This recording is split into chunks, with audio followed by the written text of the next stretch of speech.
आज माता तीर्थी औँसी अर्थात् आमाको मुख हेर्ने दिन। त्यसैले हामी दुवै पति पत्नी बिहानै उठेर नुहाइ धुवाइ गरी दियो कलश गणेशको पूजा गरी आमाको मुख हेर्न तयार भयौँ। सर्वप्रथम हामीले आमाको चारैतिर परिक्रमा गर्यौँ, किनभने माता पिताको परिक्रमा गर्नाले चारै धाम परिक्रमाको फल मिल्दछ। त्यसपछि आमाको गोडा धुने पालो आयो। आमाको गोडाको जललाई शिरमा अचाउँदै हामीले गोडा धुयौँ। याद गर्नुहोला, गोडा धुँदा पानी खाइरहन पर्दैन, शिरमा लगाउँदा भइहाल्छ।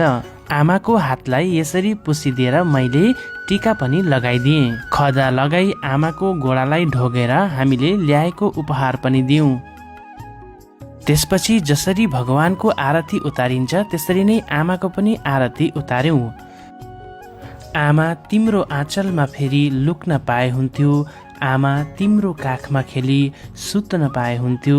व्यर्थै ठुलो भएछु आमा, बरु सानै भएर तिम्रो हातबाट एक घाँस खान पाए हुन्थ्यो। ठुलो भाउजूले पनि त्यसरी नै आमाको सेवा संस्कार गरिसकेपछि माइली दिदी पनि आमाको वरिपरि परिक्रमा गर्न थाल्नुभयो। दिदीले पनि आमालाई टीका लगाई मिठा मिठा खानेकुराहरू खुवाएर उपहार पनि दिनुभयो। मेरो सानो छोराले पनि आमाको मुख हेर्छु भन्दै बडी आमालाई टीका लगाउन थाल्यो र ढोगेर बडी आमाको आरती पनि उतार्यो। त्यसपछि आफ्नो आमाको पनि चारैतिर परिक्रमा गरी नानीले टीका लगाइदियो र फुल पनि सिउरिदियो। आफ्नो घरमा भएका साना साना नानीहरूलाई पनि यसरी आफूले गरेको कर्महरू गर्न लगाउँदै गर्नुपर्छ, अनि मात्र उनीहरूले सिक्दछन्। माता तीर्थ औँसी कसरी मनाउनु पर्ने हो त्यसको सम्पूर्ण विधि मैले सानो भिडियो मार्फत तपाईहरु समक्ष प्रस्तुत गरे।